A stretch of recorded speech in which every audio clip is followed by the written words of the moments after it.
दोस्तों, मैं exam practice में आप सभी लोग का बहुत बहुत स्वागत है। आप लोग देख रहे हैं TGT, PGT, net, NBS, KBS, DSSB के लिए ये मेघदूत है। तो इसमें इससे पहले आपका 30 श्लोक तक हो चुका है। आज हम लोग देखेंगे 31 से लेकर 35 तक। तो देखते हैं, आज का पहला श्लोक है ये।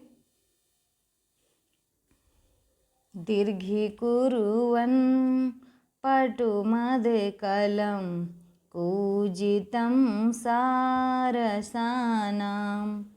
प्रत्युषेषु स्फुटितकमला मोदमैत्रीकषायः यत्र स्त्रीणां हरति सुरत ग्लानिमङ्गानिकूलं कूलः सिप्रवातः प्रियतम इव प्रार्थना चाटुकारः। तो देखते हैं, दीर्घी कुर्वन लिखा है क्या? दीर्घी कुर्वन। दीर्घी कुर्वन का मतलब होता है बढ़ाता हुआ, विस्तार देता हुआ। आगे है पटु मद कलम। मद कलम का क्या होता है? मीठा। मद कलम का क्या होता है? मद से मीठा। और पटु का मतलब होता है तीव्र। कूजितम माने होता है शब्द को। सारसा नाम मतलब होता है सारस। प्रति उशेष लिखा है। क्या लिखा है? कि प्रति उशेष का मतलब होता है कि प्रत्येक उषा काल में या प्रातः। स्फुटित माने खिलते हैं। कमला मतलब कमल। मोद मैत्री कषाया मतलब कमलों के गंध के संपर्क से जो सुगंधित है। यत्र माने जहाँ की स्त्रियाँ। हरति माने क्या होता है? हरति माने होता है कि दूर कर देता है। जहाँ की स्त्रियों के दूर कर देता है। क्या दूर कर देता है? कि सूरत ग्लानि मंगा अनुकूला, जो उनका संभोग की थकावट है उसको दूर कर देता है। क्या दूर कर देता है? मतलब जो थकी रहती हैं, मतलब उस थकावट को दूर कर देता है। जो सूरत ग्लानि से उनके अंगों में जो थकावट हुई है उसको दूर कर देता है। और क्या है कि शिप्रावातः। शिप्रावात है जो क्षिप्रा नदी की जो हवा है वो प्रियतमा इव प्रियतम के समान। प्रार्थना चाटुकारः। प्रार्थना चाटुकारः माने क्या होता है? कि याचना में मीठी मीठी बातें करने वाला के समान क्या करता है? अंगों को दूर कर देता है, मतलब इसको थकावट को दूर कर देता है। क्या है? तो जहाँ विशाला में प्रातः सारस की, अब ये बता रहा है, ये सब विशाला की बात बता रहा है, विशाला प्रदेश की बात कर रहा है कि जहाँ प्रातः सारस पक्षियों की ऊंची और मद से मीठी ध्वनियों को विस्तार देता हुआ। आगे पूर्ण विकसित कमलों की गंध के संसर्ग से सुगंधित अंगों को सुख देने वाला। क्या? शिप्रा नदी का वायु। और याचना में चिकनी चुपड़ी बातें बनाने वाला प्रेमी की तरह स्त्रियों की रति से हुई थकावट को दूर कर देता है। तो इसमें आपका 3 चीज़ें हैं कि क्या विस्तार करता हुआ, और सुबह जो है क्या करता है कि जब ये कमल वगैरह खिलते हैं ना, तो ये प्रत्येक दिन उषा काल होता है। उषा काल होता है तो जब दिन निकलेगा तो कमल खिलेगा। उसी तरीके से ये विशेषता आपकी हुई। और क्या है कि क्षिप्रावात का जो क्षिप्रा नदी का पानी है, जो इससे क्षिप्रा नदी की जो वायु है वो क्या करती है? वो जो है कि याचना में चिकनी चिपड़ी बातें बनाने वाले प्रेमी की तरह। कौन? क्षिप्रावातः लिखा है कि ये जो क्षिप्रा नदी की जो वायु है ये प्रेमी की तरह चिकनी चिपड़ी बातें बनाने वाले प्रेमी की तरह स्त्रियों को क्या कर देता है? सूरत ग्लानि मंगा, इनकी जो क्या कहते हैं कि स्त्रियों की जो सूरत ग्लानि अंग हैं उनको उनकी थकावट को दूर कर देता है। तो अगला हम लोग देखते हैं, फिर से एक बार देखेंगे। दीर्घी कुर्वन पूछ लेगा, पट पूछ लेगा, मद का देखिएगा। इसमें क्या होता है? अर्थ तो पूछता नहीं आपका, लेकिन क्या होता है कि एक शब्दों का उच्चारण पूछ सकता है, या तो सूक्ति पूछ सकती है, शब्दों का अर्थ पूछ सकता है। तो दीर्घी कुर्वन पूछेगा तो विस्तार करता हुआ। ये सब कहाँ किस देश की बात है? ये पूरी लाइन में तो विशाला की है। पटु माने क्या होता है? तीव्र होता है। मद कलम पूछेगा तो ये सारी डिटेल आपको बता देते। एक बार वाचन करके हम लोग आगे बढ़ जाते हैं। दीर्घी कुर्वन पाटुमदकलं कूजितं सारसानां। ये सब कहाँ हो रहा है? तो विशाला प्रदेश में हो रहा है। प्रत्युषेषु स्फुटित कमला मोद मैत्री कषाया यत्र स्त्रीणां सुरता ग्लानिमङ्गानिकूलः श्रीप्रवातः प्रियतमैव प्रार्थना चाटुकारः। अगला आगे बढ़ जाते हैं हम लोग।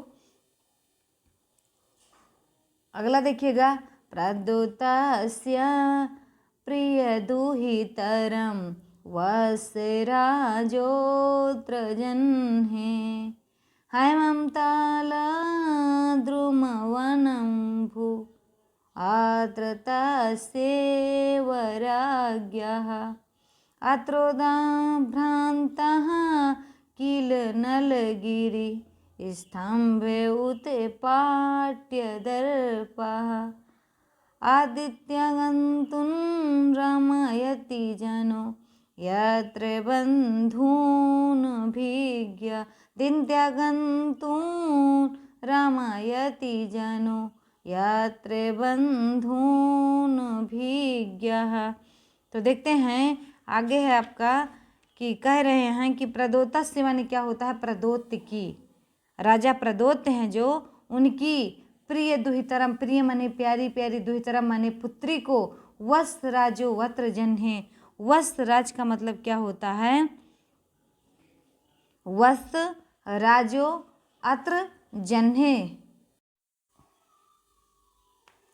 हैमम माने होता है, हैमम माने होता है सोना, और ताल द्रुम अवनम भूतद्र कह रहे हैं कि सुनहरे तालों के वृक्ष का वन था, तस्यौ वहीं ही राज्ञ माने राजा, अत्रोद भ्रांतः, अत्र माने यहाँ ही, और भ्रांता का मतलब होता है, उद्भ्रांता का मतलब घूमना होता है, घूमते हुए, किल माने क्या होता है कि निश्चय ही, किल माने क्या होता है निश्चय ही, नलगिरी, नलगिरी नामक हाथी, उस राजा के उस राजा के हाथी का क्या नाम था, नलगिरी। स्तंभ माने स्तंभों को, उत्पाट्य दर्पा मतलब घमंड के मारे उखाड़ दिया था, घमंड के मारे क्या कर दिया था, उखाड़ दिया था। और द्वितीय गंतून, और द्वितीय गंतून, ये गंतून लिखा है, ये आगंतून लिखा है, आगंतून, आगंतून का मतलब होता है जो आगंतुक हैं, और बंधून माने बंधु, जो आगंतुक, जो अन्य देशों से, अन्य स्थानों से बंधु भाई आते हैं। रमयति माने उनको क्या करते हैं, प्रसन्न करते हैं, जनों माने लोगों को, यत्र माने यहाँ, इसी प्रकार कहानियाँ बता बता के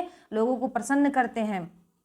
कहाँ प्रसन्न करते हैं, तो उज्जैनी, उज्जैनी में जो अन्य देश, अन्य प्रदेश के लोग घूमने आते हैं, तो वहाँ बताते हैं कि ये वही उज्जैनी है जहाँ प्रदोतस्य मतलब प्रदोत की प्रिय दुहितरम माने प्रिय दुहिता को उदयन ने हर लिया था। और यहाँ राजा का जो घमंडी हाथी था नलगिरी, वो क्या करता था कि हैम तालद्रुम, यहाँ एक वन था, कौन सा वन था, तो सोने का ताल द्रुम, एक द्रुम माने होता है पेड़, और ताल माने जान रहे हैं ताड़ का पेड़, और उपवन था, एक वन था आपका, वनम माने वन था, भूत अत्र यहाँ था। तो राजा का एक यहाँ सोने का ताल का वृक्ष का वन था, और यहाँ ही अत्र यहाँ ही उद्भ्रांत मध्य घूमते हुए नलगिरी हाथी ने घमंड के मारे स्तंभों को उखाड़ के फेंक दिया था। यही सब कहानियाँ यहाँ गंतून आगंतून जब आते हैं तो रमयति माने प्रसन्न करते हैं लोगों को। जब बाहर से लोग, बंधून मतलब होता है कि बंधून माने क्या होता है कि भाई लोग जो बंधून आते हैं बाहर से, उनको यही सब कहानियाँ बता बता के उनको प्रसन्न करते हैं। अगला देखते हैं हम लोग, 34 का है, ये देखेंगे। पत्र श्यामा दिन कर हया स्पर्धिनो यत्र वाहा शैलोद्ग्रासा त्वमविव करीडो वृष्टमन्ता प्रभेदात् योधाग्रण्या प्रतिदशे मुखं समीयुगे तस्थिवांसः प्रत्यतिष्ठा भरणरुचयास् चंद्रहासात्रंगई। तो देखते हैं और क्या बता रहे, उज्जैनी में अभी तो जब आएंगे विदेश देश के लोग, देखिएगा कहीं भी देश विदेश के लोग आते हैं तो वहाँ घुमाते हैं तो बताते हैं ये यहाँ ये हुआ था, वहाँ ये हुआ था, मतलब इस तरीके से कहानी गढ़ गढ़ के कुछ अपने तरीके से, कुछ राजा की कहानी, मतलब कुछ मिला जुला के कहानी को बताते हैं कि जो विदेशी आए वो खुश रहे। तो आप बता रहे हैं आगे क्या है कि इतना ही नहीं, वहाँ का देखिए वहाँ के घोड़े कैसे हैं, वहाँ के पत्थर कैसे हैं, वहाँ के योद्धा गण कैसे हैं। तो इस तरीके से और भी डिटेल बताने कि यहाँ के योद्धा हल्के फुल्के नहीं हैं, यहाँ के घोड़ा हल्के फुल्के नहीं हैं। तो देखिएगा कैसे हैं फिर। तो कह रहे हैं पत्रश्यामा। पत्रश्यामा क्या मतलब होता है बताएंगे कि पत्रश्यामा का मतलब होता है कि हरे, ये पत्र के समान श्याम। तो पत्ता कैसा होता है, तो हरा हरा होता है। और दिन कर मतलब सूर्य के, हयास, हया मतलब होता है, हया मतलब घोड़ा होता है। स्पर्धिनो मतलब स्पर्धा करते हैं। यत्र वाहा, कह रहे हैं कि पत्तों के समान हरे घोड़े, दिनकर रहस्य, पत्रों के समान आप कह देंगे कि पत्तों के समान सुंदर रंग के सूर्य भगवान के घोड़े की स्पर्धा करते हैं। यहाँ के जो घोड़े हैं ना उज्जैनी के, वो सूर्य भगवान के घोड़े की स्पर्धा करते हैं। और क्या कह रहे हैं कि शैलोद ग्रास त्वम करड़े वृष्ट मनता प्रभेदात। और क्या कह रहे हैं कि यहाँ के जो ऊंचे ऊंचे हाथी मद, ऊंचे ऊंचे जो क्या है पर्वत जैसे ऊंचे हाथी हैं। अगर पर्वत की बात की जाए ना तो यहाँ हाथी इतने ऊंचे ऊंचे हैं जो पर्वत से भी ऊंचे हैं।